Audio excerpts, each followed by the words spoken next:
O que você faria se seu filho pequenininho fizesse amizade com uma entidade tenebrosa e muito perigosa e que claramente tivesse para ele o pior dos planos? Então fica aí, porque essa noite vocês vão ouvir um relato assustador de uma paciente que passou por isso, que por muito pouco o pior não aconteceu. Mas o pior também é você não deixar o like pra gente. Então, antes de esquecer, dá a tradicional dedada, porque vai valer a pena.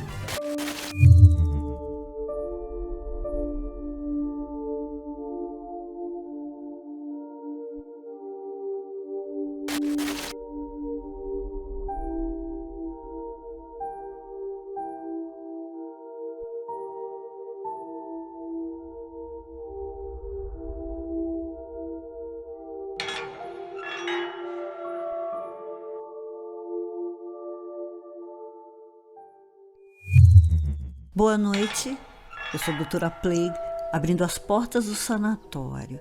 O relato dessa noite é da paciente Andréa Alves, lá do Ceará. Ela passou por algo de dar pesadelos em qualquer mãe ou pai. Muito obrigada, Andréa, por dividir esse aperto com a gente.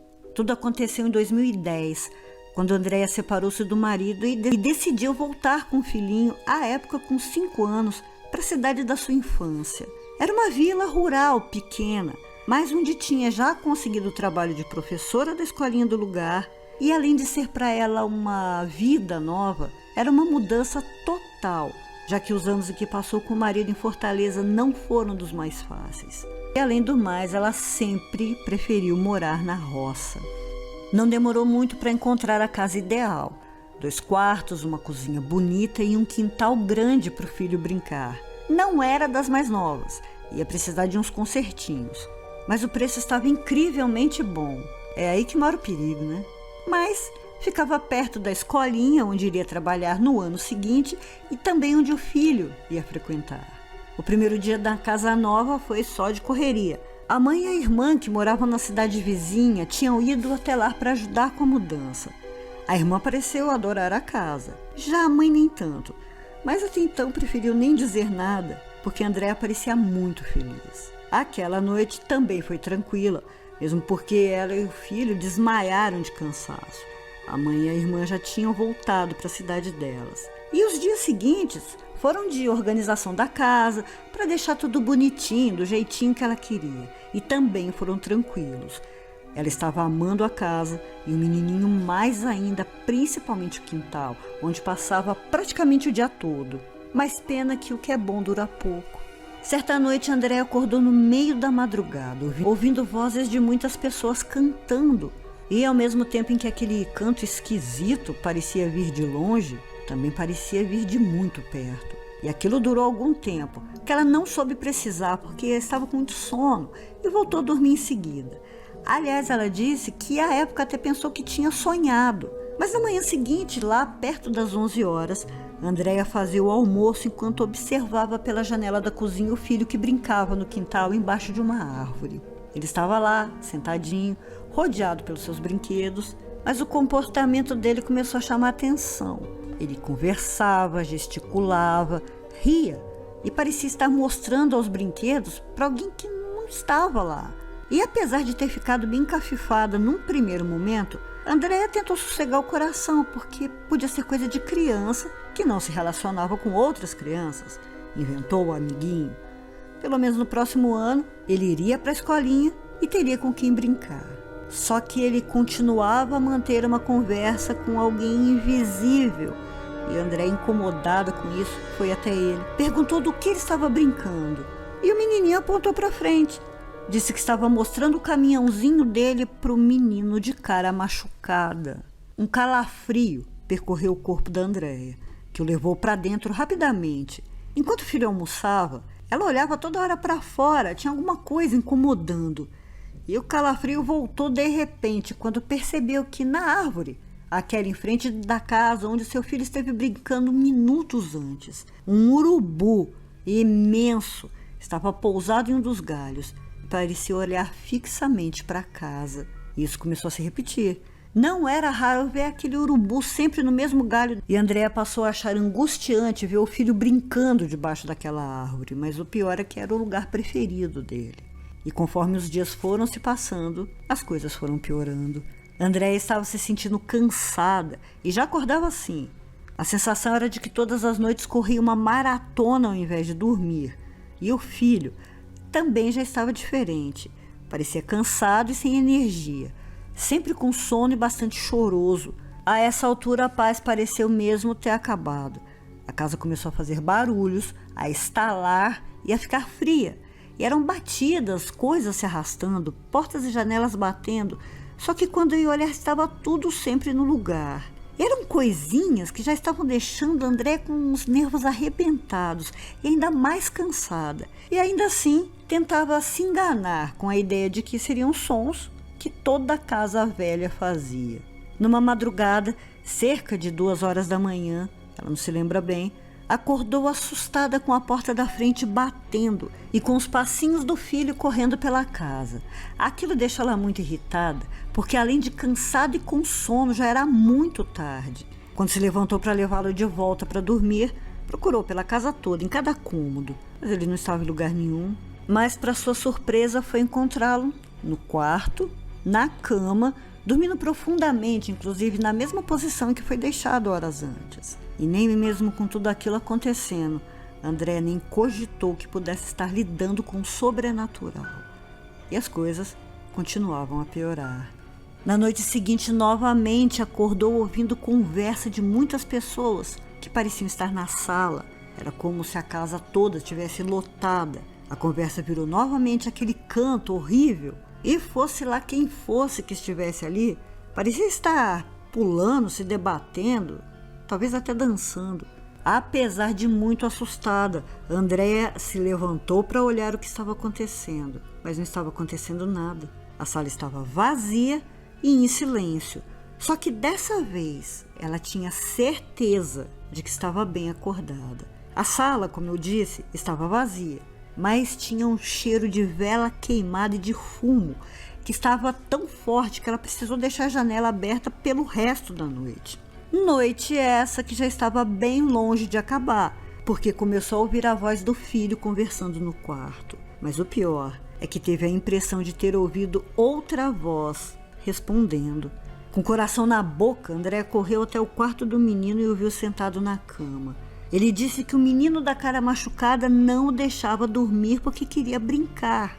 E aí, com uma sensação horrível, uma espécie de angústia, também medo, André ajeitou o menininho na cama e rezou com ele, até que finalmente os dois pegaram no sono.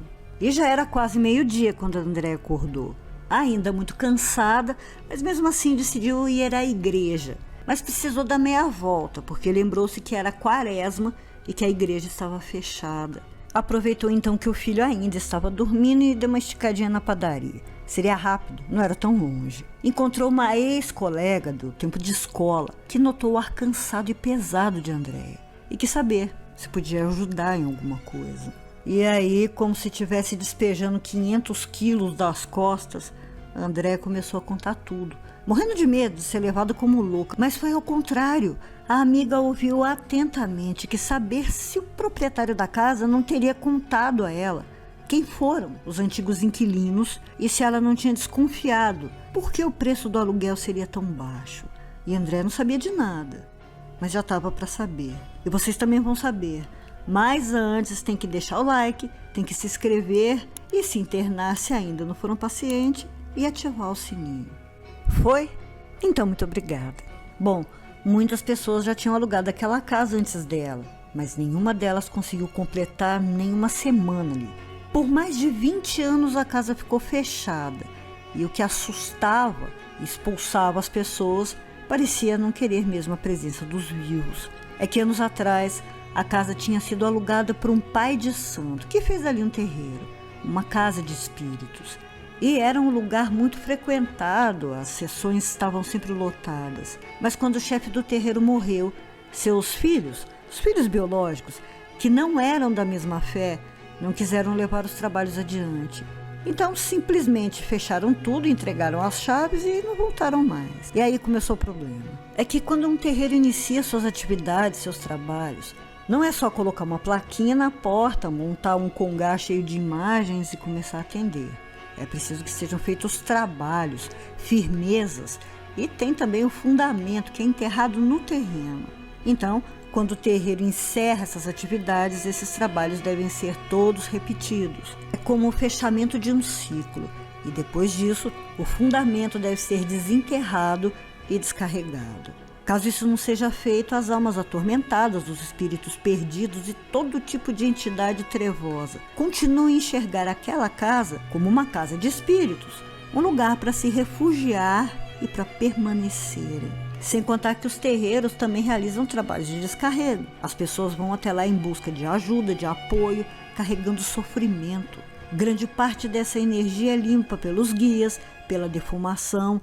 Os espíritos descarregados são encaminhados ou levados pelos Exus. Mas, se o terreiro não está mais em atividade, obviamente não está realizando mais isso. Então, todas essas energias, todos esses espíritos e entidades se acumulam. Eles param ali. E foi esse o caso. Chocada com o que estava ouvindo, Andréa de repente se lembrou que o filho estava dormindo sozinho em casa, e aí o coração deu um pulo. Voltou imediatamente e já foi direto ao quarto dele, mas o garotinho não estava lá. Aí o desespero e o pavor bateram com tudo e ela correu cada cômodo da casa, chamando por ele aos berros e sem receber resposta. Correu então até o quintal e, olhando de relance, olha o urubu no lugar de sempre.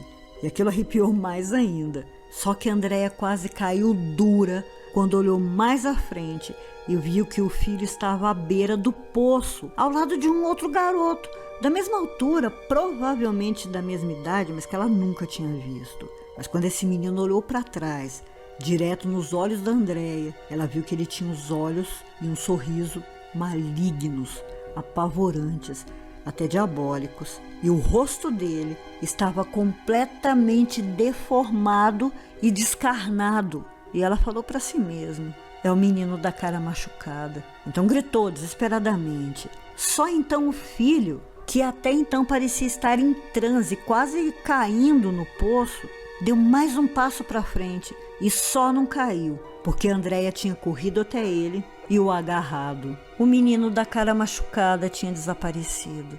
Naquela mesma noite, Andréa arrumou todas as suas coisas e as do filho e voltou para a casa da mãe. Só colocou os pés ali de novo para pegar os restos de suas coisas, a sua mudança, para nunca mais voltar.